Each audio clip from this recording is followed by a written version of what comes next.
Hello friends, welcome to your own channel civils तैयारी। आज की कॉम्प्रिहेंसिव न्यूज़ एनालिसिस में आप सबका स्वागत है। कॉम्प्रिहेंसिव न्यूज़ एनालिसिस शुरू करने से पहले डेली आंसर राइटिंग चैलेंज के क्वेश्चंस को देखेंगे। पहला क्वेश्चन पेपर नंबर 2 से है। क्वेश्चन कहता है, the incident on the fateful night of June 15 is the watershed moment in the history of India and China relationship. What can be the short term and long term implications for India, and how should India navigate in this atmosphere? 15 जून की भयावह रात में जो हादसा हुआ वो भारत और चीन के रिश्ते के इतिहास में एक वाटरशेड पल है। भारत के लिए अल्पकालिक और दीर्घकालिक प्रभाव क्या हो सकते हैं और भारत को इस वातावरण में कैसे नेविगेट करना चाहिए। सेकेंड क्वेश्चन है हमारा अगेन जीएस पेपर 2 से है। क्वेश्चन कहता है, online mediation is an idea whose time has come. Examine the benefits and drawbacks of online mediation. Online मध्यस्थता एक विचार है जिसका समय आ गया है। ऑनलाइन मध्यस्थता के लाभों और कमियों की जांच करें। तो ये दो क्वेश्चंस हैं जिनको आज हम आज हम द हिंदू से ही डिस्कशन करेंगे, क्योंकि फर्स्ट वाले में डिस्कशन ज़्यादा लंबा हो गया है, इसीलिए आज हम द हिंदू का डिस्कशन करेंगे। आई एम सॉरी, जो अच्छी रिपोर्ट होगी ORF की या DTE की या EPW की, उसको हम कल डिस्कशन कर लेंगे उसका। तो चलिए शुरू करते हैं। गाइस, डिस्कशन शुरू करने से पहले मैं आपसे रियल हार्टफेल्ट अपील करना चाहूँगी कि आप लोग एक तो सबसे पहले आज का जो हमारा इंडिया चाइना का जो भी रिलेशनशिप अनफोल्ड हो रहा है उसकी सीरियसनेस को समझें। 45 ईयर्स में इस तरह का जो है ऐसा कोई भी इंसिडेंट नहीं हुआ है, और जो स्थिति आज आके खड़ी हुई है वो 1959 में थी और उसका आफ्टरमाथ हुआ था 1962 का वॉर। तो अभी हमारे सामने बहुत फ्रजाइल सिचुएशन है, बहुत अनफोल्डिंग सिचुएशन है, और एज अ नेशन अभी हमें जो है गवर्नमेंट के साथ खड़ा होना है। जो भी हमारे डिफरेंसेस हैं उनको दूर रखते हुए जो भी गवर्नमेंट डिसीजन लेती है उसके साथ हमें सॉलिडली जो है बैकअप करना होगा। सोशल मीडिया पे हमारी जो रिटॉरिक्स है उनको कम करना होगा, और कुछ भी हम ऐसा ना करें कि इंडिया को इंटरनेशनल स्तर पर इंडिया जो है चाइनीज़ प्रोपेगेंडा के सामने आ जाए। ये हमें देखना होगा, इसमें हमें जो है रिस्ट्रेन बरतना होगा। साथ साथ जितना हो सके उतना ज़्यादा चाइना का जो भी गुड्स हम यूज़ कर रहे हैं, देखिए ईजी नहीं है क्योंकि हम बहुत सारे गुड्स अब चाइना के यूज़ करते हैं, स्पेसिफिकली मोबाइल और इलेक्ट्रॉनिक्स मार्केट में। तो जितना डीकपल हो सकता है उतना हम डीकपलिंग करें, जिससे कि चाइना कहीं ना कहीं एक नेगोशिएटिंग टेबल पर आए। अल्टीमेटली आएगा, बट जो एग्रेसिवनेस इस वक्त चाइना शो कर रहा है वो हमारे नेशन के लिए, नेशन को तोड़ने वाली है। तो इसीलिए नेशन को कोई तब तक नहीं तोड़ सकता जब तक नेशन के जो लोग हैं, जो नेशन बनाते हैं, उनका रिजॉल्व स्ट्रॉन्ग ना हो। और हम इंडियंस हमेशा से काफ़ी स्ट्रॉन्ग रिजॉल्व के रहे हैं, काफ़ी पैट्रियाटिक रहे हैं, और ये पैट्रियाटिज़म हमें अपने एक्शंस और डीड्स में ट्रांसलेट करना है। हर एक कोई अनफॉर्चुनेटली या फॉर्चुनेटली बॉर्डर पे जाके लड़ नहीं सकता है। हम शुरुआत कर सकते हैं, और वो शुरुआत होगी जब हम अपने नेशनलिज़म को स्वदेशी फॉर्म में शो करें। यही गांधी जी ने भी समझाया था। शायद वो वक्त दोबारा आ रहा है जहां हमें जितना हो सके उतना ज़्यादा सेल्फ रिलायंट होने की ज़रूरत है। और आप में से बहुत सारे लोग सॉफ्टवेयर इंजीनियर्स होंगे। आप लोग ऐसी ऐप्स डेवलप कीजिए जो चाइनीज़ ऐप्स को जो है काउंटर कर सकें, स्वदेशी प्लेटफॉर्म ले सकें। ये अच्छा बिज़नेस अपॉर्चुनिटी भी होगी आपके लिए, और आपको फंडिंग भी आसानी से मिल पाएगी। बहुत सारे सोर्सेज हैं जहाँ से आप क्राउड फंड कर सकते हैं। फॉर एग्ज़ाम्पल एक milap.org है जहाँ से आप क्राउड फंडिंग कर सकते हैं। तो try and think and B innovative, solutions लेकर के आइए। गवर्नमेंट को ब्लेम करना है सॉल्यूशन नहीं होता है। सॉल्यूशन कुछ हम लोग जनरेट करते हैं, आप सॉफ्टवेयर इंजीनियर्स आप लोग जनरेट कर सकते हैं solutions. Bring app for everything which China has, उसका काउंटर ऐप लेकर के आइए, जिससे कि हम गर्व से एटलीस्ट सॉफ्टवेयर को तुरंत जो है रिजेक्ट करके इंडियन मेड सॉफ्टवेयर यूज़ कर सकें। हाँ, ग्लिचेस हो सकते हैं, ग्लिचेस धीरे धीरे वो दूर हो जाएंगे, डिबग हो जाएंगे। आप अपनी कैपेबिलिटीज़ में बिलीव कीजिए, और साथ में let us build this nation again afresh the way we wanted the nation to be. इसी के साथ आज का जो डिस्कशन है मैं शुरू करती हूँ, और मेरी आपसे एक और अपील है गाइस, इस वीडियो को जितना हो सके उतना स्प्रेड कीजिएगा प्लीज़। मेरी हाथ जोड़ के अपील है आपसे, क्योंकि मैं चाहती हूँ कि ये मैसेज सब तक पहुँचे। Thanks a lot. चलिए अब शुरुआत करते हैं। So this article is Galwan a postscript to a tragedy. तो गाइज बहुत ज़्यादा हैवी मन से मैंने ये आज आर्टिकल पढ़ा। और यूजुअली ऐसा होता है कि इस तरह के आर्टिकल्स आते हैं या कुछ भी इंडिया के बारे में इस तरह की चीज़ें आती हैं तो मुझसे बर्दाश्त नहीं होता, एंड आई थिंक आपसे भी नहीं होता होगा। We all are true Indians, और हमारे दिल पे इस तरह के आर्टिकल्स और इस तरह की चीज़ें देखने पर क्या बीतती है वो हम ही लोग जानते हैं। तो बहुत मैं उस रात सो नहीं पाई थी जब मैंने ये पढ़ा था कि 20 Indian army personnels have been killed and brutally murdered at the hands of Chinese. उनको ब्रूटली मर्डर किया गया है, and I can't even imagine कि क्या उन लोगों पे बीती होगी। हमें सेव करने के लिए क्या क्या वो लोग फेस करते हैं। तो वो ऑफिसर्स थे, कमांडिंग ऑफिसर थे 16th बिहार रेजिमेंट के, Santosh, colonel Santosh Babu ji. I was watching her his daughter, छोटी सी 6 साल की बच्ची है। क्या ही वो जानती होगी अपने फादर के बारे में। And his father was a brave man, he fought very bravely. So ये जो लाइफ का लूज़ करना है, ये इंसिडेंट जो है represents a watershed movement. Watershed movement मतलब कि ये एक ऐसा मूवमेंट है इंडियन हिस्ट्री में, इंडो चाइनीज़ रिलेशनशिप में, कि यहाँ से जो रिलेशंस हैं वो पहले जैसे कभी नहीं हो पाएंगे। The way Chinese have lost our trust, I don't think कि हम आसानी से चाइनीज़ पर अब दोबारा ट्रस्ट कभी कर पाएंगे। As a nation we can not trust Chinese, क्योंकि क्या हुआ था कि उन्होंने हमसे जून 6 को बोला कि हम डिसंगेज करने जा रहे हैं, और उसके बाद उन्होंने क्या किया, प्री प्लान्ड, प्री मेडिटेटेड है। आज की फर्स्ट लाइन पेज पे आपने पढ़ा होगा कि दे प्लान फॉर 2 डेज़, 2 दिन उन्होंने प्लानिंग की थी कि किस तरह से इंडियंस आएंगे, तो जब वो डिसंगेजमेंट को देखने आएंगे तो उनको किस तरह से कैप्चर करके रूथलेसली वो टॉर्चर करेंगे और किल करेंगे। तो ये जो इंसिडेंट रहा, ये वाटरशेड मोमेंट है। 45 ईयर का जो चैप्टर था अभी तक, जहाँ पर एक पीस और ट्रैंक्विलिटी, थोड़ी सी आप कह सकते हैं कि नेम से कोई पीस तो थी बॉर्डर्स पर, और कोई आर्म्ड कॉन्फ्रंट्रेशन नहीं हुआ था line of action actual control पर, कोई लाइफ का लॉस नहीं हुआ था इन लास्ट 45 ईयर्स में। बाइलेटरल रिलेशंस जो कि इनॉग्रेट किए गए थे राजीव गांधी जी के द्वारा 1988 में चाइना में किए गए थे, ये भी इस मंडे नाइट के साथ ख़त्म हो चुके हैं। तो आई डोंट नो दिस, ये जो गाइस वीक है ना, काफ़ी अजीब वीक रहा है। I have been very disturbed in this week, and I think you would have been very disturbed in this week. पूरा जो मूड है ना नेशन का, एक तो 2020 ईयर में ही इतनी ज़्यादा ट्रेजेडीज़ आई हैं, और ये वीक स्पेसिफिकली संडे की night I could not sleep again thinking of Sushant. Although I watched his movies very less, मैंने छिछोरे भी बाद में देखी है। मैं मूवीज़ ज़्यादा नहीं देखती हूँ, बॉलीवुड मूवीज़ तो फिर भी नहीं देखती हूँ। और जब मैंने ये सुना था, और मुझे सबसे ज़्यादा जो है बुरा लगा because of some personal reasons, क्योंकि मैं बचपन में ये इस तरह की ट्रेजेडी देख चुकी हूँ। सुसाइड वाली ट्रेजेडी बहुत ज़्यादा हार्ट ब्रेकिंग होती है, and it breaks the family. तो ये, और उसके बाद मंडे की नाइट को जब कन्फ्रंट्रेशन हुआ और इस तरह की घटनाएं आई, I have been very disturbed. I think you would have been very disturbed. Nation is disturbed and it has deeply shaken the nation. पूरा नेशन जो है स्तब्ध है, पूरा नेशन जो है अचंभित है, और पूरा नेशन इस वक्त शॉक में है, गुस्से में है। और हमारे इमोशंस को शायद एज एन इंडियन हम एक दूसरे से कनेक्ट कर सकते हैं कि क्या बीत रही है हम लोगों पर। सो एक एज्यूम किया जा रहा था कि डी एस्केलेशन होगा जून 6 के टॉक्स के बाद, और वो भी कॉप्स कमांडर लेवल की टॉक्स हुई थी, चुमार और मोल्डो टॉक्स थी। तो उसके बाद जो है थिंग्स थी कि मतलब एक ये हमारी इंडियन साइड से हम लोग एश्योर्ड थे कि चाइनीज़ अपना जो उन्होंने कमिटमेंट दिया है उस कमिटमेंट को पूरा करेंगे, बिकॉज इंटरनेशनल रिलेशंस में आप कमिटमेंट्स को पूरा करते हैं, that is an obligation for you. But what happened, हुआ क्या, थिंग्स इतनी बुरी तरह से ख़राब हो गई कि वो दिखाई दे रहा है। और क्या इम्पोर्टेंस है इस चीज़ का, क्या हुआ गलवान वैली को जून 15 को, और क्या बिज़नेस एज यूजुअल चाइना के साथ हो सकता है।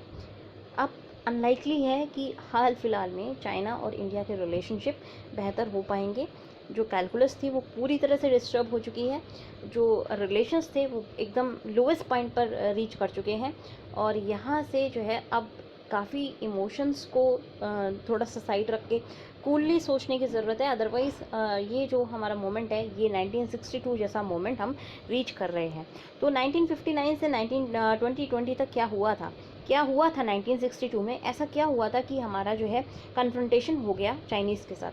तो देखिए इस तरह का जो अभी हुआ है, इस तरह का कुछ भी विटनेस नहीं हुआ था 1962 के बाद। जो हमारा एक बहुत बड़ा कह सकते हैं, वो इंडिया का डिप्लोमेटिक हार भी थी। 1959 में इस तरह का एक इंसिडेंट हुआ था जहां पर हमारे जो फेस ऑफ हुआ था इंडिया और चाइनीज़ के ट्रूप्स के बीच में, कोंका ला में। तो जगह का नाम है कोंका ला। यहाँ पे 9 इंडियन सोल्जर्स जो है एक्शन में मारे गए थे और 3 सोल्जर्स को कैप्चर कर दिया गया था चाइनीज़ के द्वारा। अब इन 3 सोल्जर्स में जो कैप्चर किए गए थे, इसमें से लेजेंडरी करम सिंह है। बहुत ये टॉल नेम है और इन्होंने कैप्चर के बाद जब ये छूटे थे तो इन्होंने जो है 1962 के वॉर में बहुत ज़्यादा ब्रेवली लड़ाई की थी। जब ये छूट करके आए थे तो इन्होंने बताया था कि किस तरह से इनको इल ट्रीट किया गया था चाइनीज़ के द्वारा और इनको जो है बहुत ज़्यादा टॉर्चर जो है दिया गया था चाइनीज़ के द्वारा। ये जो इंसिडेंट था कोंका ला ने, इसने नेशन को उसी तरह से शेक कर दिया था जैसे इस वक्त अभी नेशन को शेक किया है चाइनीज़ ने। चाइनीज़ के खिलाफ जो पब्लिक सेंटिमेंट्स थे, बहुत ज़्यादा एंटी चाइनीज़ सेंटिमेंट्स थे। एटमॉस्फेयर बहुत ज़्यादा कॉम्प्लिकेटेड था और ये एटमॉस्फेयर और ज़्यादा कॉम्प्लिकेट हो गया क्योंकि तिब्बत में रिवोल्ट हो गया था और उसके बाद दलाई लामा को इंडिया ने जो है एसाइलम ग्रांट किया मार्च 1959 में।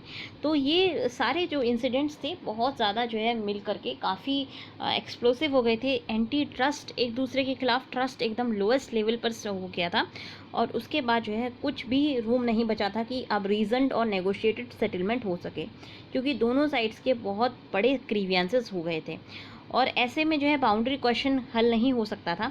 उसके बाद जो हुआ वो हिस्ट्री है, आप जानते हैं, हम जानते हैं। कॉन्फ्लिक्ट हुई थी, आर्म्ड कॉन्फ्लिक्ट हुई 1962 में और उसने जो है इंडिया की जो एक आप बोल सकते हैं छवि के ऊपर इतना बुरी तरह से अटैक किया था कि इंडिया को काफ़ी टाइम लगा उससे बाहर निकलने में। 1962 तक इंडिया को एज ए वर्ल्ड लीडर के रूप में देखा जा रहा था। इंडिया ने नाम की शुरुआत की थी। इंडिया के पास एक जो है मॉरल हाई ग्राउंड था और जो साउथ एशियन कंट्रीज़ थी वो इंडिया की तरफ देखती थी विद लीडरशिप आइज़। बट जो 1962 में हमारा मिलिट्री फेलियर हुआ, उसने इंडिया की जो रेप्यूटेशन थी उसको एकदम नोज डाइव कर दिया था और बहुत ज़्यादा टाइम लगा इंडिया को वो प्रेस्टीज अपनी वापस लेने में, नेशनल सोल को वापस लेने में। तो अब भी इंडिया क्या उस जंक्चर पर है? 2020 जो है 1959 नहीं है।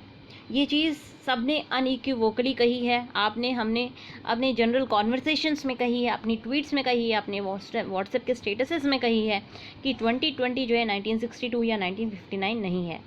इंडिया उस वक्त का और आज का इंडिया बहुत डिफरेंट है। हम लोग बहुत आगे बढ़ चुके हैं। चाइना भी उस वक्त का और चाइना आज का काफ़ी डिफरेंट है और हमारी जो स्ट्रेंथ है काफ़ी इमेंसली ग्रो हुई है। हमारा स्टेचर जो है वर्ल्ड स्टेज पे काफ़ी तेज़ी से ग्रो हुआ है। हमारे जो रिलेशंस हैं उनमें काफ़ी सब्सटेंस है क्योंकि अभी इंटरनेशनल ट्रेड में भी इंडिया चाइना का काफ़ी कपलिंग हो चुकी है। डाइवर्सिटी है कंटेंट में और मैनर में जो कि एब्सेंट थी 1950 में। बट ये एज्यूम करना है कि इंडिया जो है यहाँ से केवल फुल ब्लोन कॉन्फ्लिक्ट में जाएगा, ये ओवर सिंप्लीफिकेशन हो सकता है। ज़रूरी नहीं है कि फुल ब्लोन कॉन्फ्लिक्ट हो, बट इसको रूल आउट भी नहीं किया जा सकता। डिपेंड करेगा कि दोनों साइड अब आगे किस तरह से नेगोशिएशंस को लेती हैं। ऑलरेडी नेगोशिएशंस कल हुए थे और आपने पढ़ा भी होगा कि हमारे 10 जो है सोल्जर्स और कैप्चर किए गए थे इनके द्वारा, चाइनीज़ के द्वारा। कल जो नेगोशिएशंस हुए तो शाम को 5 बजे हमारे 10 सोल्जर्स ये छोड़े गए हैं और इसमें भी गाइज आपको सोच के आश्चर्य होगा कि यहाँ पे भी हमारे 3 काफ़ी हाई कमांडिंग ऑफिसर्स थे, लेफ्टिनेंट कर्नल और 3 मेजर्स थे हमारे, ठीक है। 1 lieutenant colonel, 3 majors, 4 high commanding officers थे। इनको कल छोड़ा गया है सही सलामत बिना हार्म किए। तो ये कहीं ना कहीं शो करता है कि अभी नेगोशिएशंस चल रहे हैं। हालांकि दोनों जो कंट्रीज़ हैं वो एक दूसरे को एक्यूज़ कर रही हैं। दोनों जो है कंट्री क्लेम कर रहे हैं रिस्पॉन्सिबिलिटी की, दूसरी कंट्री की रिस्पॉन्सिबिलिटी है ट्रैजिक टर्न ऑफ इवेंट्स के लिए। और मूड काफ़ी ज़्यादा सोम्बर है, मूड काफ़ी ज़्यादा ख़राब है, इमोशंस काफ़ी हाई है दोनों कंट्रीज़ में। हालांकि अगर आप एज ए न्यूट्रल ऑब्जर्वर देखेंगे तो यहाँ पे चाइनीज़ एग्रेशन है क्लियरली, बिकॉज इंडिया ने कोई अटैक नहीं किया था। इंडियन सोल्जर्स आर्म थे, बट उन्होंने 1956 और जो बाकी ट्रीटीज़ थी उनका सम्मान करते हुए कोई भी गोलीबारी नहीं की थी, कोई आर्म नहीं चलाया था। वो सिर्फ देखने गए थे और उनके ऊपर जो है प्री मेडिटेटेड रूप से एम्बुशिंग की गई थी, पानी छोड़ा गया था और उसके बाद जो है ये वेट किया गया था, क्लब्स लेकर के आए थे।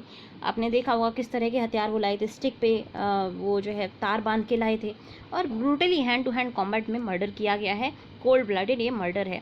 तो इसमें कहीं ना कहीं जो भी ओनस आएगा वो चाइना के ऊपर आना चाहिए। चाइना ने ही ये शुरुआत की है। तो देखिए, हाँ, हम कोई युद्ध नहीं चाहते हैं, युद्ध हमारा कोई पर्पस नहीं है, बट अगर हमें रणभूमि में ललकारा जाता है और वहाँ से हम जो है इतने कमज़ोर भी नहीं है कि वापस लौट आए, तो डिपेंड करेगा, ball is in Chinese court, depend करेगा कि चाइना आगे किस तरह से चीज़ों को देखता है। उसके बाद ही नेशनल सेंटिमेंट्स देख पाएंगे हम, नेशनल चॉइसेस को हम बना पाएंगे। तो क्या चॉइसेस हमारे पास?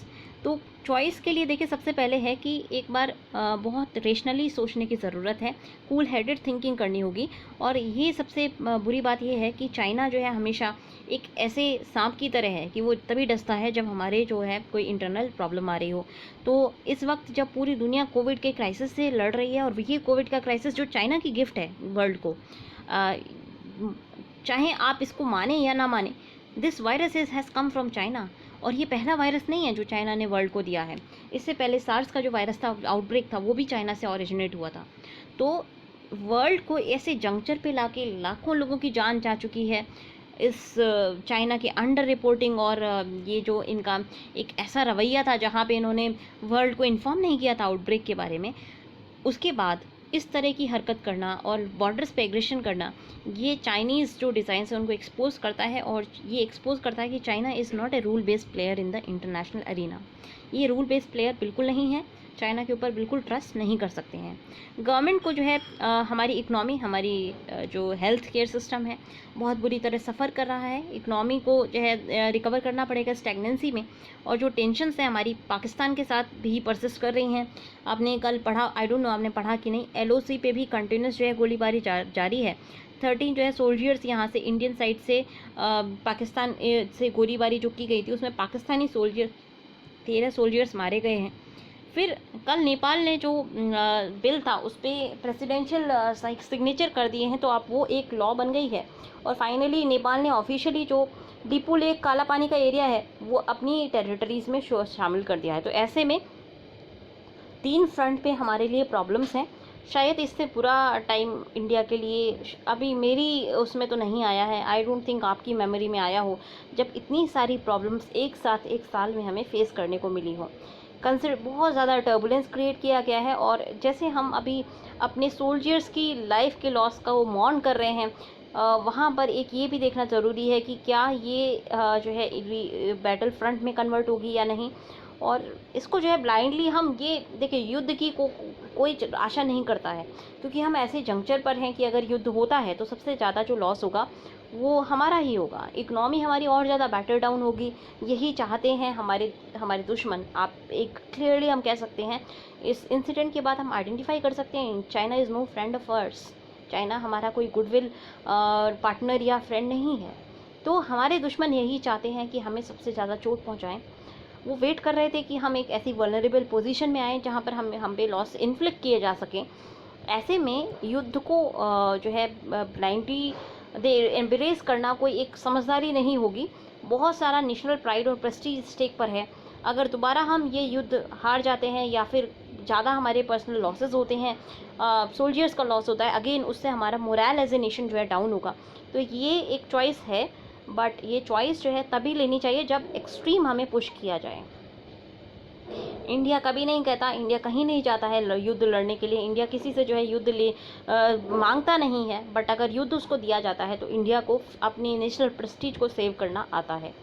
इम्प्लीकेशंस जो है इस चॉइस के, अगर हम जो है ये चॉइस लेते हैं, युद्ध की चॉइस लेते हैं, कॉन्फ्लिक्ट अगर हमारी क्रिएट होती है तो क्या इम्प्लीकेशंस होंगे, इनको एसेस करना काफ़ी ज़रूरी है।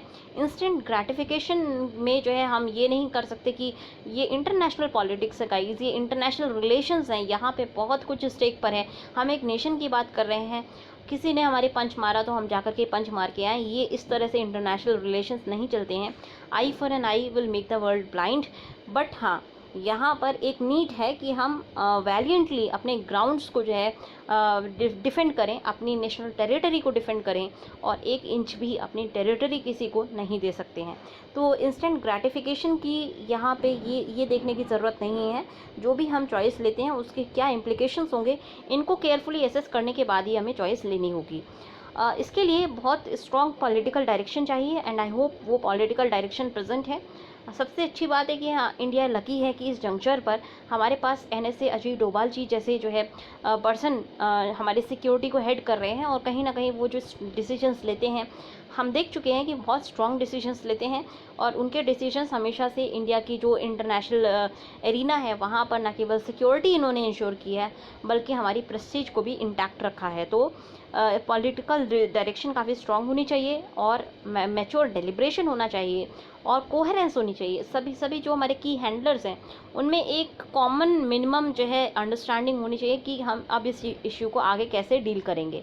आर्मी टैक्टिकल एडजस्टमेंट कर सकती है, आर्मी के अंदर पूरी कैपेबिलिटी है कि उसको जो भी डायरेक्शन मिलेगी सेंटर से, और जो भी डायरेक्शन मिलेगी हमारे पॉलिसी मेकर्स से, उसको वो इम्प्लीमेंट कर सके। आर्मी ने अपनी कैपेबिलिटीज़ को जो है शो किया है, बालाकोट के टाइम पर शो किया है, डोकलाम के टाइम पर शो किया है, मल्टीपल फ्रंट्स पे शो किया है, UN पीस कीपिंग मिशंस में शो किया है। हमारी आर्मी बहुत प्रोफेशनल आर्मी है, और वो किसी भी डिसीजन को लेने में सक्षम है, टैकल करने में सक्षम है।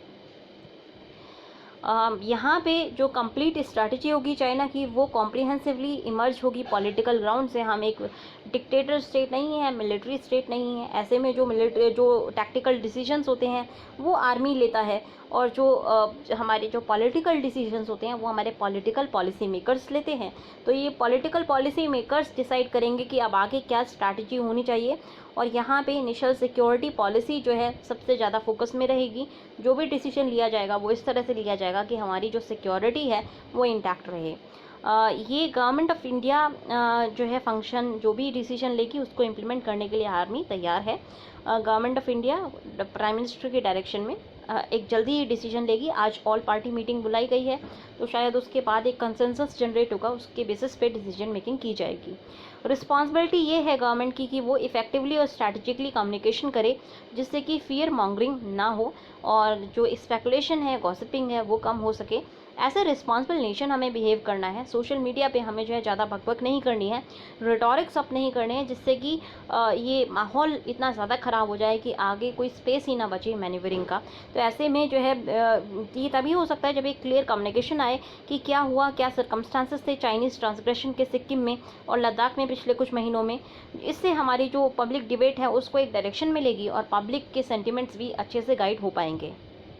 कुछ की क्वेश्चंस हैं जो कि यहाँ एड्रेस करने ज़रूरी है, जैसे कि क्या अर्ली साइंस थे कि सीरियस इतनी ज़्यादा सिचुएशन ख़राब हो जाएगी क्या, या फिर इनको डिफ्यूज़ किया जा सकता था मिलिट्री लेवल पर, डिप्लोमेटिक और पॉलिटिकल लेवल पर, जिससे कि डिज़ास्टर एवर्ट हो सके।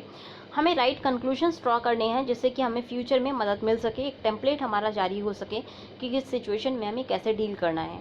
और इस जंक्चर पे सबसे ज़्यादा जो रिस्पॉन्सिबिलिटी है, ओनस है, वो अपोजिशन की है, और हम as a human, as a normal Indian citizens, हमारे ऊपर ओनस है कि हम जो है पॉलिटिक्स ना प्ले करें, हम रिटॉरिक्स ना आप करें इस इश्यू पर। देखिए, ये एक बहुत इम्पॉर्टेंट बात होती है। ऑपोजिशन को ये समझना चाहिए कि ये वक्त नेशनल जो है ये वक्त नेशनल कन्फ्रंट्रेशन का है। डोकलाम का क्राइसिस या 2013 के जो क्राइसिस थे, जो भी डेमचौक में हुआ था, डोकलाम में हुआ था, बाकी जगहों पर हुआ था, वो और आज में ज़मीन आसमान का डिफरेंस है। इस तरह की सिचुएशन पिछले 45 ईयर्स में नहीं आई है। ये अनप्रेसिडेंटेड सिचुएशन है। यहाँ पे आप पॉलिटिकल ब्लेम गेम और पॉलिटिक्स ना करके नेशनल इंटरेस्ट में जो है डिसीजंस लें, और अपने जो भी कमेंट्स कर रहे हैं वो करें। और अनफॉर्चुनेटली इंडिया की अपोजिशन ये समझने के लिए तैयार नहीं है। जिस तरह की कल बयानबाजी आई थी ऑपोजिशन की तरफ से, शर्मनाक है वो, और इंडिया की जो इंटरनेशनल प्रेस्टीज है उसको कहीं ना कहीं डेंट करती है। ऑपोजिशन का पूरा हक है सेंटिमेंट्स को जो है दिखाने का, पब्लिक की फेवर में बोलने का, बट ये वक्त है कि हमें politically, economically, socially United front देना है। अदरवाइज़ इन चाइना को जो है प्रोपेगेंडा मशीन चलानी इतनी अच्छे से आती है कि वो हमारी कंट्री को अंदर से ब्रेक करने में सक्षम है, अगर इस तरह की पॉलिटिक्स हमने प्ले की तो। ये वक्त पॉलिटिक्स का नहीं है, ये वक्त जो है नेशनल सेंटिमेंट्स को काबू में रखकर और एज ए नेशन एक यूनाइटेड फ्रंट देने का है। अब फ्यूचर की अगर हम बात करें तो इंडिया को इनिशिएटिव लेना चाहिए कि टाइमली और क्लियर क्लासिफिकेशन हो एलएसी का, जो पॉकेट हैं डिफरेंसेस की उनको देखा जाए, परसीव जहाँ पे भी अलाइनमेंट्स जो है डिफरेंट हैं उनको जो है आइडेंटिफाई किया जाए और उनको जल्दी से जल्दी रिजॉल्व किया जाए। उसके साथ साथ इंडिया काफ़ी रिजोल्यूटली और फर्मली डिफेंस के लिए खड़ी रहे और अपने सभी सेक्टर्स पर। कॉन्टैक्ट्स जो दोनों मिलिट्री में हैं, जो कि अभी बहुत सारी हमारी बहुत तरह की युद्ध अभ्यास होते थे, वो एकदम से अब ड्रॉप कर दिए जाएंगे। मिनिमम कॉन्टैक्ट होना चाहिए दोनों मिलिट्रीज़ के बीच में। बॉर्डर सेटलमेंट जो है एनविसेज किया जाना चाहिए शॉर्ट टर्म में या मीडियम टर्म में। बायलेटरल रिलेशंस जो बाकी एरियाज़ में हैं पूरी तरह से जो है अफेक्ट होंगे। अब आपने देखा होगा बहुत सारे कॉन्ट्रैक्ट्स ऑलरेडी स्क्रैप हो गए हैं चाइनीज़ फर्म्स के। कल न्यूज़ आई थी कि जो एक डेडिकेटेड फ्लैट कॉरिडोर का जो कॉन्ट्रैक्ट दिया गया था चाइनीज़ फर्म को, वो रेलवे ने कैंसिल कर दिया है। उसके अलावा आज भी एक न्यूज़ आई है जहां पर जो है बहुत सारे कॉन्ट्रैक्ट्स और जो दिए गए थे चाइनीज़ को वो स्क्रैप किए गए हैं। गवर्नमेंट ने टेलीकॉम रेगुलेटर्स को बोला है, टेलीकॉम कंपनीज़ को बोला है कि जो भी वो चाइनीज़ इक्विपमेंट यूज़ करती हैं टेलीकॉम में 4G के स्पेसिफिकली, तो उसको जो है वो फेज़ आउट करें, हटाएं। तो कहीं ना कहीं बायलेटरल रिलेशंस काफ़ी ज़्यादा स्ट्रेन में हैं और यहाँ पे कोई सॉफ्ट लैंडिंग एक्सपेक्ट नहीं की जा सकती। ये एक एक्सपेक्टेड जो हमारी रिस्पांस है, ये एक्सपेक्टेड रिस्पांस है। कोई लीडरशिप लेवल का कांटेक्ट नहीं होगा दोनों लीडर्स में। रशिया चाइना इंडिया की एक ट्राइलेटरल समिट होने वाली थी, वो कैंसिल कर दी गई है इंडिया के द्वारा फॉर अनफोर्सेबल फ्यूचर।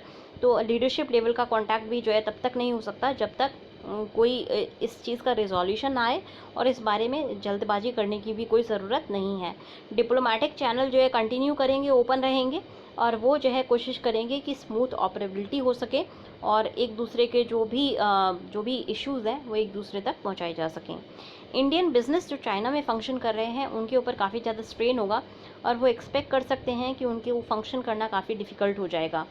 कल की बात है कि मैं ग्लोबल टाइम्स का ट्विटर हैंडल देख रही थी। वहाँ पे उन्होंने जो है एक पोस्ट डाली थी 20 सेकंड की, जहाँ पे इंडियन रेस्टोरेंट्स को दिखाया गया था। और हालांकि पोस्ट ये थी कि इंडिया के जो रेस्टोरेंट्स हैं वो हर रेस के लोगों को खाना खिला रहे हैं, बट जो मैसेजिंग की गई थी वो क्लियर थी चाइनीज़ की तरफ से कि आपके जो बिज़नेस हैं वो हमारे 24 घंटे सर्वेलेंस में हैं।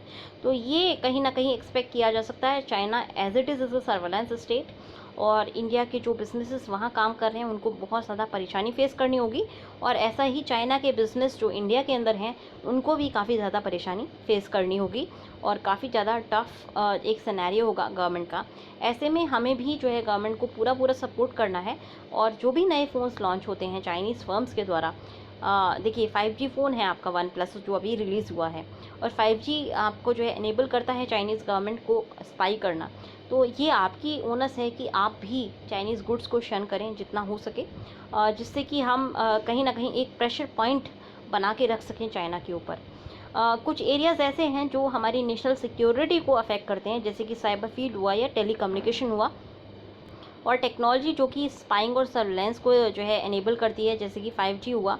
यहाँ पे स्ट्रिंजेंट कंट्रोल होने चाहिए, एक्सक्लूजन होना चाहिए, क्लैम्प डाउन होने चाहिए, और ये चीज़ें जो है चाइना की कंपनी एक्सपेक्ट कर सकती हैं। ये एक्सपेक्टेड रिएक्शन होगा इंडिया की साइड से। लॉन्ग टर्म की अगर हम बात करें तो इंडिया जो है लिवरेज कर सकती है, अपनी बैलेंस ऑफ पावर को जो है मेंटेन कर सकती है यहाँ पे, क्योंकि इंडिया के बहुत अच्छे रिलेशंस हैं बाकी कंट्रीज़ के साथ इंडो पैसिफिक के अंदर और वर्ल्ड के अंदर, क्योंकि इंडिया के पास स्ट्रॉन्ग डेमोक्रेटिक क्रेडेंशियल हैं, डायनामिज्म है। गाइज यहाँ पे मैं आपको रोक करके ये बताना चाहूँगी, आप ये पढ़िए, इंडिया के पास बहुत स्ट्रॉन्ग डेमोक्रेटिक क्रेडेंशियल हैं, और इन्हीं को जो है बार बार बैटर करने की कोशिश की गई है इंडिया के ऑपोजिशन के द्वारा। चाइना का जो लेफ्ट प्रोपेगेंडा मशीन चलती है इंडिया के अंदर, आप ये सोचिए कि आपके जो प्रधानमंत्री हैं वो हाईएस्ट एवर जो है वोट मार्जिन से जीत करके आए हैं, उसके बावजूद जो एक इंटरनेशनल मीडिया में पिछले 6 साल से जो एक माहौल बनाने की कोशिश की गई है वो ये है कि इंडिया अब जो है डेमोक्रेटिकली वीक हो गई है। ये प्रोपेगेंडा था पूरा, और अब आपके सामने ये क्लियर है। 6 साल से तैयारी की जा रही थी कि किस तरह से इंडिया को जो है इंडिया के क्रेडेंशियल्स को, क्योंकि हम हमेशा बोलते हैं ना कि हमारा सिस्टम डेमोक्रेटिक है, तो उन्होंने हमारे डेमोक्रेटिक सिस्टम पे अटैक करने की कोशिश की है। क्लासिकल थ्योरी ऑफ सबवर्जन है। हम जिस चीज़ में बिलीव करते हैं वो उस पर अटैक करेंगे। अल्टीमेटली उनका पूरा सिर्फ एक क्लियर मोटिव है कि इंडिया को सब्जुगेट किया जाए। इंडिया की जो नेशनल प्रेस्टीज काफ़ी हाल फिलहाल में इम्प्रूव हुई है उसको डेंट किया जाए। चाइनीज़ कभी भी हमारी जो नेशनल इंटरनेशनल एरिना में अगर हमारी प्रेस्टीज अच्छी होती है तो चाइनीज़ को कभी पसंद नहीं आता। 1962 में भी यही रीज़न था, क्योंकि हमने नैम इस्टेब्लिश किया था। दोबारा यही रीज़न है बिकॉज इंडिया का इंटरनेशनल एरिना पे इंडिया के जो बायलेटरल रिलेशंस हैं, मल्टीलेटरल रिलेशंस हैं, काफ़ी मजबूत हुए थे सभी एरियाज़ में। आप वेस्ट एशिया ले लीजिए, यूएसए ले लीजिए, रशिया ले लीजिए, आपके जो नेबरहुड है मालदीव्स ले लीजिए, श्रीलंका ले लीजिए, सब जगह जब हमारे रिलेशन बेहतर होने लगे तो चाइनीज़ की प्रोपेगेंडा मशीनरी जो है चालू हो गई थी और हमें जो है हर जगह से डिसक्रेडिट करने की कोशिश की गई है। आई होप आप इन चीज़ों को डीपली देख पाएंगे, इनके इंटरनेशनल इम्प्लीकेशंस देख पाएंगे, और जो चीज़ आप जो है सोशल मीडिया पे पोस्ट करते हैं, जहाँ पे आप प्ले कार्ड लेकर के जो है इंडिया के ख़िलाफ़ जब बयानबाजी करते हैं, वो सीधे सीधे हमारी इंटरनेशनल प्रेस्टीज को डाउन करने की कोशिश करता है। हम एक डेमोक्रेटिक सोसाइटी में हैं, हमारा हक बनता है कि हम जो है अपने इमोशंस को वेंट आउट करें, बट गाइस उसको वेंट आउट करने के और भी बहुत सारे तरीके होते हैं। हमारे जो लोकल रिप्रेजेंटेटिव्स हैं, हम सीधे सीधे जा कर के अपने जो भी प्रॉब्लम्स होती हैं उनके सामने रख सकते हैं, अपने डिस्ट्रिक्ट एडमिनिस्ट्रेटर्स के सामने अपनी प्रॉब्लम्स को रख सकते हैं। हर चीज़ सोशल मीडिया पे एक कैंडल लेकर के और इंडिया के ख़िलाफ़ जो है माहौल बना के नहीं बनती है। उससे हमारी जो इंटरनेशनल स्टैंडिंग है वो ख़राब होती है और हमारी एनिमीज़ को जो है मौका मिलता है कि वो इंडिया के ऊपर अटैक कर सकें। 1962 में उन्होंने किया था, 2020 में भी ये कर रहे हैं।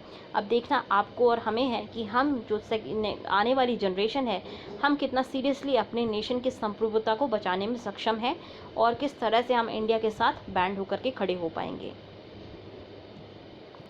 इंडिया मल्टीलेटरल इंस्टीट्यूशंस में इंडिया का एक लीडिंग रोल है। 2020-2021 में स्पेसिफिकली आपने आज ही न्यूज़ में पढ़ा होगा कि इंडिया को जो है यूएनएससी की नॉन परमानेंट मेंबर के रूप में इलेक्शन हुआ है। और जो इंडिया एक ऐसा नेशन है जिसको जो है 182 वोट्स मिले हैं आउट ऑफ 193 कंट्रीज़। बाकी अगर हम बात करें, कनाडा काफ़ी एक बड़ा नेशन है, देखिए कनाडा हार गया चुनावों में। उसके अलावा अगर हम बाकी 2 कंट्रीज़ की बात करें जो कि आपकी जिबूती है और नाइजीरिया है, इनको 2/3 मेजॉरिटी के वोट्स नहीं मिले हैं। तो ये इंडिया की जो एक क्रेडेंशियल्स है इंटरनेशनल लेवल पर, उसको शो करता है, हाईलाइट करता है। उसके अलावा G20 की जो समिट होगी उसकी नेक्स्ट साल हम चेयर रहेंगे। तो ये हम मल्टीलेटरल बहुत सारे इंस्टीट्यूशंस में अभी हमारी लीडिंग भूमिका है और इससे हमें एक स्ट्रैटेजिक एडवांटेज मिलता है। उसके साथ साथ जो हमारी जोग्राफिकल पोजीशन है जो कि बहुत कम कंट्रीज़ के द्वारा पोजेस की जाती है, ये भी हमें कुछ इफ़ेक्टिवली स्ट्रैटेजिक एडवांटेज देती है कि हम इनको यूज़ कर सकें और चाइनीज़ का जो इन्ग्रेशन है ओशियानिक स्पेस में उसको कम करने की कोशिश कर सकें। जो गलवान वैली के इवेंट्स रहे, ये वेकअप कॉल है बाकी एशियन कंट्रीज़ के लिए कि चाइनीज़ जो है एग्रेसिव हैं, चाइनीज़ जो है रूल बेस्ड प्ले में बिलीव नहीं करते हैं। और अब ये हाई टाइम है जो बाकी कंट्रीज़ को भी समझना चाहिए, जो भी इंडिया की फ्रेंड हैं एशिया में उन और जो भी पार्टनर्स हैं उनको समझना चाहिए और एक हाई रिजोल्यूशन एनविशनिंग जो है चाइनीज़ एग्रेसिवनेस के ख़िलाफ़ लेकर के आनी चाहिए। अब हमें जो है यूनाइट होकर के एक जॉइंट फ्रंट चाइना की एग्रेशन के ख़िलाफ़ रखना होगा। ये एक अच्छी अपॉर्चुनिटी है कि इंडिया जो है इंटरनेशनल लेवल पर जो भी कंट्रीज़ इंडिया के इंटरेस्ट के साथ अलाइन हो सकती है उनको अलाइन करे। बहुत टाइम हमने जो है वन चाइना पॉलिसी अपना ली है और एक ताइवान ऐसी कंट्री है जो इंडिया के साथ काफ़ी बोल्डली खड़ा है इस वक्त। तो अब हमें भी इन चाइना के साथ जो भी हमारे रिलेशनशिप थे उनको रीअलाइन करना होगा। सबसे पहली 2 एरियाज़ हो सकते हैं जहाँ पे हम स्पेसिफिकली 3 एरियाज़ हैं जहाँ पर हम चाइना के ऊपर और प्रेशर पॉइंट कर सकते हैं और अपने रीअलाइनमेंट कर सकते हैं। For example on Hong Kong policy हो गया, ताइवान की पॉलिसी पर हो गया, तिब्बत के एरियाज़ पर हो गया। तो हम यहाँ पे अब अगर अपने रीअलाइनमेंट्स हमें करने होंगे, उसके साथ साथ हमें जो है इंटरनेशनल एक यूनाइटेड फ्रंट बनाना होगा और यूएसए के साथ हम एक अनइक्विवोकली जो है यूएसए के साथ अब रह सकते हैं। चाइना ने ऑलरेडी चूज़ कर लिया है कि वो इंडिया के खिलाफ वॉर पर है या फिर इंडिया के खिलाफ वाले कैंप में खड़ा हुआ है। चॉइसेस अब इंडिया को लेनी है। जहाँ पर हम जो भी प्रेशर और यूनाइटेड फ्रंट बना सकते हैं अब वो हमें करना होगा। यूएसए के साथ हमें जो है प्रिंसिपल स्ट्रैटेजिक पार्टनर के रूप में एक फ्रंट तैयार करना होगा, जिससे कि हम ज़्यादा एनर्जी ला सकें अपने बायलैटरल रिलेशंस में। उसके साथ साथ जापान, ऑस्ट्रेलिया, आसियान, यहाँ पे भी हमें जो है स्ट्रैटेजिक पार्टनरशिप्स बनानी होंगी। टाइम आ गया है कि अब इंडिया रिकंसिडर करे RCEP को ज्वाइन करना, क्योंकि अगर इंडिया को डिसएंगेज करना है चाइना से तो इंडिया को जो है सप्लाईज चाहिए होंगी इलेक्ट्रॉनिक्स की और बाकी आइटम्स की बाकी कंट्रीज़ में। और आसियान का रीजन एक ऐसा है जो इंडिया की जो अर्जेंट रिक्वायरमेंट्स हैं उनको मीट कर सकता है। हमारी मैन्युफैक्चरिंग और सप्लाई चेन्स के जो नेटवर्क्स हैं वो आसानी से चाइना के अलावा अब आसियान में शिफ्ट कर सकते हैं। तो ऐसे में अगर हम RCEP को ज्वाइन करते हैं तो इससे अब ये विन विन सिचुएशन दोनों एरियाज़ के लिए हो जाएगी। और उसके साथ साथ अब बोल्डली हमें जो है लॉन्ग व्यू लेना होगा इस एरिया का, और इंडिया की जो साउथ एशिया पॉलिसी है उसको रीअलाइन करना होगा। अच्छे नेबरहुड रिलेशन काफ़ी इंपॉर्टेंट होते हैं किसी भी नेशन की स्टेबिलिटी और वेलबींग के लिए। नेक्स्ट आर्टिकल हमें देखना है mediation in the age of कोविड-19। तो गाइस यहाँ पे जो एक आर्ग्यूमेंट किया गया है, देखिए हमेशा क्या होता था कि जो भी आज तक हम सोचते आए हैं, जो भी हमारे कन्वेंशनल सिस्टम्स थे वो धीरे धीरे कोविड ने सबको उल्टा कर दिया है। कोविड से पहले कोई इमेजिन नहीं कर सकता था कि कोर्ट्स जो है वो वर्चुअली एक्ट करेंगी, वर्क करेंगी, और कोर्ट्स का जो वर्चुअल वर्किंग है यहाँ पे जो है जस्टिस दिखाई नहीं दे रहा होता हुआ। यूजुअली क्या होता है कि जस्टिस की अगर हम बात करें तो जस्टिस न केवल होना चाहिए बल्कि वो दिखाई भी देना चाहिए होता हुआ। इसीलिए एक ओपन कोर्ट सिस्टम हुआ करता था जहाँ पे कोई भी आकर के और जजेस को देख सकता था, ऑब्जर्व कर सकता था, जस्टिस को होते हुए देख सकता था। इस वक्त क्या है, जब वर्चुअल जो है जजमेंट किए जा रहे हैं, यहाँ पे जो कॉन्फिडेंशियलिटी है उसको मेंटेन करने के लिए जो ओपन कोर्ट रूम वाले फीचर थे वो बंद हैं, और इसी वजह से कहीं ना कहीं जस्टिस होता हुआ दिखाई नहीं दे रहा है। ऐसे में ये जो वर्चुअल कोर्ट्स हैं ये अनसेटिस्फैक्ट्री हैं, लोग इनसे खुश नहीं हैं। एक और जो जस्टिस को के बीच में एक और जो सिस्टम आया है जो जजमेंट के कन्वेंशनल जजमेंट को स्टॉप कर सकता है वो है मीडिएशन। तो ये डिस्प्यूट रिजोल्यूशन का एक तरीका होता है मीडिएशन, और मीडिएशन का मतलब ये है कि ये बिल्कुल आपका जो कोर्ट है उसके अगेंस्ट होता है। यहाँ पे कोर्ट प्रोसेस को बचाने के लिए ही हम मीडिएशन कराते हैं। यहाँ पे कंसेंसस मेंटेन किया जाता है दोनों पार्टीज़ के बीच में, जिससे कि एक जो है एग्रीमेंट पे आ जाएं दोनों पार्टीज़, और उनको जो है कोर्ट ना जाना पड़े, क्योंकि कोर्ट में हमेशा विन लूज़ वर्डिक्ट होती है। कोई एक साइड विन करेगी, दूसरी साइड लूज़ करेगी, और ये जो है एडवर्सेरियल सिस्टम होता है जहाँ लोग एक दूसरे को एडवर्सरी के रूप में देखते हैं। कोर्ट जो होता है मीडिएशन का वो ये है कि कॉन्फिडेंशियल डिस्कशंस होते हैं मीडिएटर और पार्टीज़ के बीच में, और मीडिएटर और इंडिविजुअल पार्टीज़ के बीच में। और यहाँ पे कोशिश की जाती है मीडिएटर के द्वारा कि कॉमन इंटरेस्ट को अनकवर किया जाए और सजेशंस को एलिसिट किया जाए, जिससे कि दोनों पार्टीज़ आपस में एक पर्टिकुलर जो कॉमन इंटरेस्ट है उस पर सेम पेज पर आ सके और अल्टीमेटली कोर्ट में जाने को अवॉइड कर सकें। जितना ये जो है यहाँ पे अगर हम फॉर्मल जस्टिस सिस्टम की बात करें तो यहाँ पे ओपन कोर्ट रूम हियरिंग्स होती हैं। मीडिएशन के में इसका टोटल ऑपोजिट होता है। मीडिएशन हमेशा जो है क्लोज डोर में किए जाते हैं। यहाँ पे जो सबसे इम्पॉर्टेंट चीज़ होती है मीडिएशन में वो कॉन्फिडेंशियलिटी होती है। आपने जो मीडिएटर को बताया वो कहीं और ना जाए, ये काफ़ी इम्पॉर्टेंट होता है। तो इसीलिए अगर आप देख सकते हैं तो कोर्ट्स के बिल्कुल ऑपोजिट एंड पर मीडिएशन लाई करता है। और बट अगर हम मीडिएशन की बात करें तो काफ़ी फ्लेक्सिबल है और अडेप्टेबल है। एज ए प्रोसेस स्ट्रक्चर्ड जो मीडिएशन है ये काफ़ी नया है, पिछले 2-3 दशक पहले ही आया है हमारे पूरे डिस्प्यूट रेजोल्यूशन मैकेनिज्म में। बाकी जो सिस्टम्स हो गए जैसे कि कन्वेंशनल लिटिगेशन, मतलब कि जो कन्वेंशनल कोर्ट केसेस हो गए ये काफ़ी पुराने हैं। आर्बिट्रेशन हुआ, ये काफ़ी पुराने हैं, 100 साल से जो है आर्बिट्रेशन और आपका जो एक कन्वेंशनल लेजिस्लेशन है वो चलता हुआ आया है। मीडिएशन एक ऐसा आइडिया है उसका जिसका टाइम आ चुका है और बहुत तेज़ी से ये ग्राउंड गेन कर रहा है। लेजिस्लेशन का अपना लीगल स्ट्रक्चर होता है, सेफगार्ड्स होती हैं, दोनों को एश्योरेंसेस होती है कि कोर्ट जो है इम्प्लीमेंट करेंगे मीडिएशन एग्रीमेंट्स को। इंडिया के जो जजेस हैं वो काफ़ी एंथुसियास्टिक हैं इस प्रोसेस को एम्ब्रेस करने के लिए, और लॉयर्स के अगेंस्ट होता है ये सिस्टम, क्योंकि यहाँ पे आप मीडिएटर की मदद ले रहे हैं तो लॉयर का जो रोजी रोटी है ख़त्म हो जाती है। बट अगेन लॉयर्स भी सरप्राइजिंगली काफ़ी जो है वार्म अप हुए हैं सिस्टम के, जो लॉयर्स का एक एंटी थीसिस है, लॉयर्स के केवल ऑपोजिट है। लॉयर्स को अवॉइड करने के लिए ही मीडिएशन प्रोसेस जो है बनाया जाता है। कन्वेंशनल और कॉस्ट, ये कन्वीनियंट है और कॉस्ट इफेक्टिव है, इसीलिए जो है सभी पार्टीज़ इसको एम्ब्रेस कर रही हैं। ऑनलाइन मीडिएशन क्या होगा कि ये एनेबल करेगा मीडिएटर और पार्टीज़ को तो एक साथ असेंबल करने के लिए।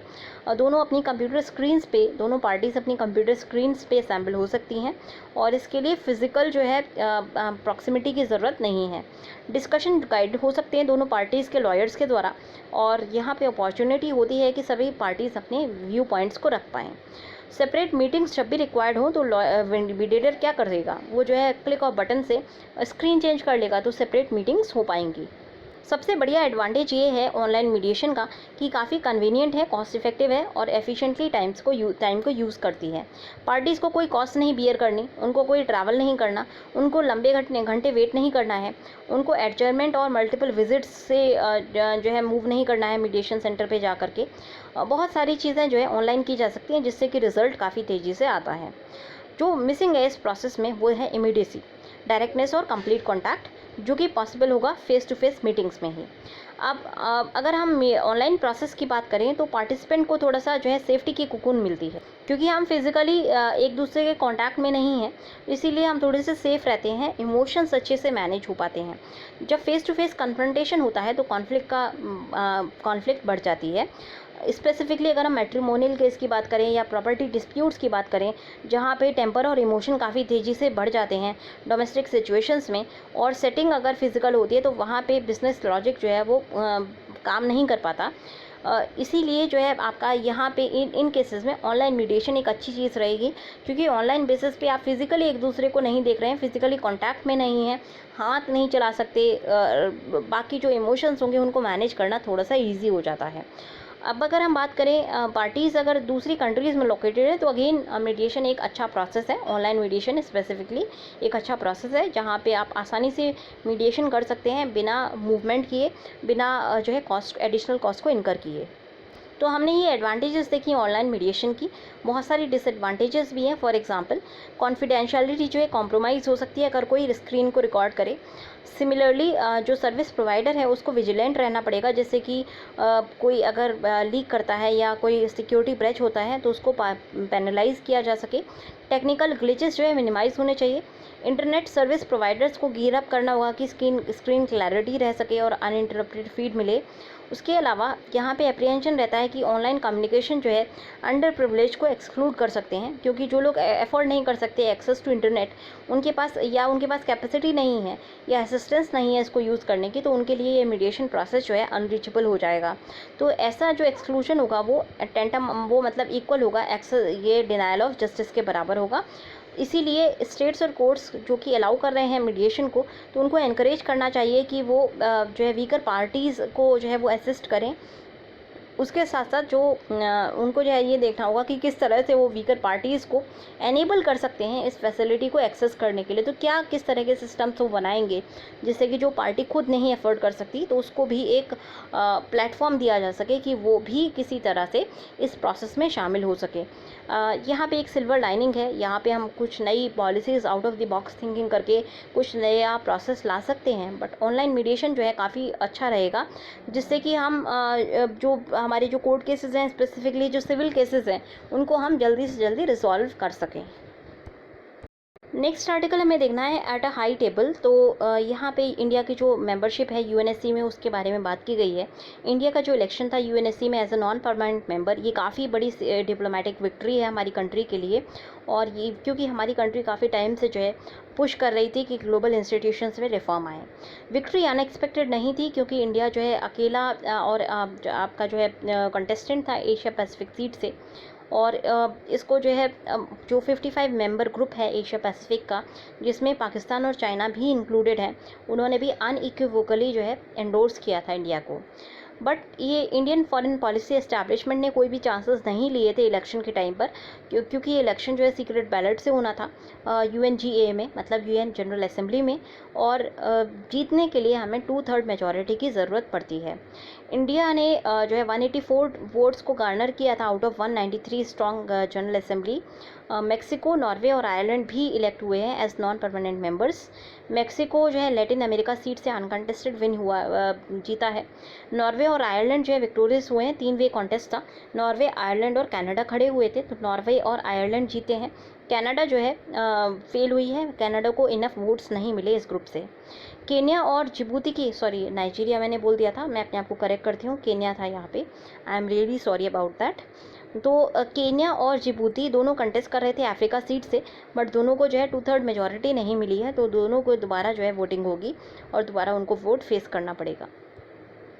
इंडिया ने सीख किया था सपोर्ट को मेंबर कंट्रीज से, क्योंकि हाईलाइट किया था, इंडिया ने एक ब्रोशर जारी किया था जहाँ पे उन्होंने इंडिया के कमिटमेंट को हाईलाइट किया था मल्टीलेटरलिज्म में और रिफॉर्म्स के लिए। वोट से पहले इंडिया ने एक कैंपेन लॉन्च किया था ब्रोशर के थ्रू, जहां पर हाईलाइट किया गया था इंडिया की डिमांड को ट्रांसपेरेंसी के लिए और मैंडेट्स जो भी यूएन पीस कीपिंग मिशंस में होते हैं उनके अंदर ट्रांसपेरेंसी आए, इसके लिए इंडिया ने डिमांड किया हुआ था। और इंडिया ने साथ में बोला था कि अगर इंडिया जीतता है तो वो पुश करेगा comprehensive convention on international terrorism. आज के टाइम में बहुत सारी कंट्री जो है इंटरनेशनल टेररिज्म की विक्टिम हैं, तो बहुत सारी कंट्रीज़ ने इस इंटरनेशनल टेररिज्म की मेनेस को देखते हुए भी इंडिया के स्टैंड को सपोर्ट किया है। फिर इंडिया ने ये भी बोला था कि हम रिफॉर्म चाहते हैं और एक्सपेंशन चाहते हैं सिक्योरिटी काउंसिल का। एक new orientation for reform multilateral system या नॉर्म्स के नाम से जो है हमारी ब्रोशर जारी किया गया था, जहां पर हमने बोला था कि नए रिफॉर्म्स यूएन सिक्योरिटी काउंसिल में आने चाहिए। ये सारी चीज़ें जो है इंडिया अपने 2 साल के टेन्योर में इन वॉइसेस को वॉइस आउट करेगा यूएनएससी में। अचीव करना, ये कितना अचीव कर पाता है, ये डिपेंड करेगा कितना इंडिया जो है डिप्लोमेसी कंडक्ट करेगा इस ग्लोबल बॉडी में, अलायंसेस को बिल्ड कर पाएगा और इश्यूज़ को रेज कर पाएगा, जो बिग 5 हैं या जो हमारी परमानेंट मेंबर्स हैं यूएनएससी के, उनके इश्यूज़ के इंटरेस्ट के बियॉन्ड जाते हैं। इंडिया का बहुत टाइम से व्यू था कि हमारा जो स्ट्रक्चर है यूएनएससी का वो रिफ्लेक्ट नहीं करता है 21st सेंचुरी की रियलिटीज़ को। इसीलिए जो है इसको सपोर्ट भी मिला है मेंबर कंट्रीज से, जिससे कि इंडिया अपने रिफॉर्म एजेंडा को पुश कर सके। 5 जो परमानेंट मेंबर्स हैं यूएन सिक्योरिटी काउंसिल के, उन्होंने अभी तक रेसिस्ट किया है किसी भी अटेम्प्ट को। पर जो कोविड का पैंडेमिक है उसने ग्लोबल ऑर्डर को पूरी तरह से शेक कर दिया है। राइवलरीज काफ़ी बढ़ गई हैं यूएसए और चाइना में। ऐसे में फ्रेश डिबेट्स जो है ओपन अप होंगी, जो मल्टीलेटरलिज्म को स्ट्रेंथन करेंगी और मल्टीलेटरल इंस्टीट्यूशंस को स्ट्रेंथन करेंगी। इस कॉन्टेक्स्ट में इंडिया के लिए बहुत सारे चैलेंजेस हैं, पहले से ज़्यादा चैलेंजेस हैं। यूएन सिक्योरिटी काउंसिल जो है काफ़ी important multilateral decision making body है, जहाँ पे जियोपॉलिटिकल कॉन्टूर्स जो है देखे जाते हैं और ड्रॉ होते हैं। इंडिया अवॉइड करे किसी भी टेम्पटेशन को कि यूएन सिक्योरिटी काउंसिल में किसी भी साइड को ना ले। इंडिया जो है rule based approach, value based approach positions को होल्ड करे और ट्रांजैक्शनल पोजीशंस को ना होल्ड करे। इंडिया कोशिश करनी चाहिए कि हम लीडरशिप को जो है लें नॉन परमानेंट मेंबर्स के में, और हम जो वीकर नेशंस हैं उनको वॉइस आउट करें, उनकी कंसर्न्स को वॉइस आउट करें। नेक्स्ट हमारा आर्टिकल है फ्लीसिंग फ्यूल यूज़र्स। यहाँ पे देखिए बात ये की गई है कि 12 दिन में इंडिया की जो ऑयल मार्केटिंग कंपनीज़ हैं उन्होंने जो रिटेल प्राइस है डीजल और पेट्रोल का वो बढ़ा दिया है। 6 रुपये 55 पैसे जो है पेट्रोल के प्राइसेस बढ़े हैं और 7 रुपये 4 पैसे आपके जो है डीजल के प्राइसेस बढ़े हैं। कंज्यूमर जो दिल्ली का है वो 9% एक्स्ट्रा जो स्पेंड करेगा पेट्रोल के ऊपर आईओसी के फ्यूल से, और जो डीजल का कंज्यूमर है वो 10% एक्स्ट्रा स्पेंड करेगा। अगर हम बात करें सेम पीरियड में, तो ब्रेंट क्रूड ऑयल के जो प्राइसेस हैं वो गिरे हैं। तो ऑब्वियसली इतना प्राइस गिरने के बावजूद भी इंडिया के जो ऑयल मार्केटिंग कंपनीज़ हैं उनके प्राइसेस बढ़े हैं। तो ये आता है कि क्यों ऐसा ये चेंजेस आए, तो उसमें पता चलता है कि जो चेंजेस हैं, जो प्राइस का इंक्रीज़ है, उसका रीज़न ये है कि हमारा जो ऑयल मार्केटिंग कंपनीज़ हैं उनको ऑयल लाने में दिल्ली तक काफ़ी ज़्यादा सिग्निफिकेंट कॉस्ट इनकर करनी पड़ रही है।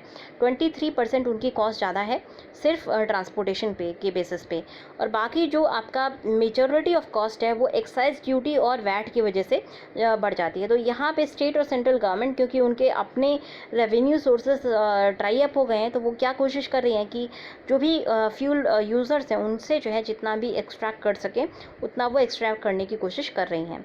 On the face of it ये लगता है कि धीरे धीरे कन्फर्मिटी आएगी, प्री सेटिंग होगी प्राइस की, और डीरेगुलेशन का जो एक इंडिया का कमिटमेंट था उसकी तरफ ऑयल मार्केटिंग कंपनीज अपना कमिटमेंट दिखाते हुए क्या उनका प्राइस ब्रेकअप है वो शो करने की कोशिश कर रही हैं। यहाँ पे देखिए जो गवर्नमेंट का एक स्ट्रैटेजी है जो कि वो अपने शॉर्टफॉल्स रेवेन्यू स्ट्रीम के कहीं ना कहीं पेट्रोल और डीजल से ऑफटेक करने की कोशिश कर रही है। ये हमारी जो हाउस होल्ड कंजम्पशन है उसके बजट को डिप्लीट करेगा, क्योंकि हमारा जो पब्लिक ट्रांसपोर्टेशन सिस्टम है काफ़ी ज़्यादा जो है काफ़ी कम वर्क कर रहा है। ऐसे में कंज्यूमर्स जिनको आना जाना है या जो भी हमारे यूज़र्स हैं जिनको आना जाना है उनको प्राइवेट ट्रांसपोर्टेशन पे डिपेंड करना पड़ रहा है। अब प्राइवेट ट्रांसपोर्टेशन का जो कॉस्ट है अगर इतना ज़्यादा महंगा हो जाएगा तो जो डेली बजट होगा लोगों का वो गड़बड़ाएगा, उससे अगेन जो बाकी चीज़ों की डिमांड है उनके ऊपर भी असर पड़ सकता है। पब्लिक ट्रांसपोर्ट अभी पूरी तरह से स्टार्ट नहीं हुआ है। अर्बन एरियाज़ में बहुत टाइट रेस्ट्रिक्शंस हैं और लोअर फ्रीक्वेंसीज़ हैं कुछ सर्विसेज की जो रिज्यूम हुई हैं उनकी भी। तो ऐसे में कम्यूटर्स के पास कोई चॉइस नहीं है, बल्कि उनको जो है पर्सनल व्हीकल्स ही यूज़ करने पड़ रहे हैं। उसके अलावा जो लॉकडाउन ने स्प्रेड किया है, बिजनेस एक्टिविटीज़ को सीवियरली हिट किया है, तो ओनस है गवर्नमेंट्स के ऊपर, सेंटर और स्टेट दोनों गवर्नमेंट्स के ऊपर, कि वो फैसिलिटेट करे इकोनॉमिक एक्टिविटी को फेज में हर पॉसिबल मैनर में। डीजल एक प्राइमरी फ्यूल होता है वास्ट रोड फ्रेट सेक्टर में, और कोई भी अगर इंक्रीमेंटल इंक्रीज़ हो जाता है अगर डीजल में तो उससे काफ़ी इम्पैक्ट पड़ेगा ट्रांसपोर्ट इंडस्ट्री के ऊपर, और इससे इकोनॉमिक रिवाइवल हमारा कम हो सकता है। इसीलिए ये ज़रूरी है कि अथॉरिटीज़ जो है स्पीड ब्रेकर्स को रिमूव करें और नॉर्मल जो है हम आएँ, और ये एक स्पीड ब्रेकर का काम करेगा। तो यहाँ पे गवर्नमेंट अपने जो रेवेन्यू सोर्स है उसको गिव अप करके थोड़ा सा गिव अप कर सकती है, और थोड़ा सा फ्यूल प्राइसेस जो है रेशनलाइज करे, तो उससे जो है ज़्यादा बेहतर सर्व होगी इकनॉमी, और उनकी जो एक गवर्नमेंट की जो कमिटमेंट है इकोनॉमिक एक्टिविटी को रिज्यूम करने का वो भी अच्छे से हो पाएगा। तो आज के डिस्कशन में इतना ही। अगर आपको पसंद आया हो तो लाइक करना ना भूलें। गाइस, जो आज मैंने अपील की थी उसको भी ना भूलें। Thanks a lot and have a good day.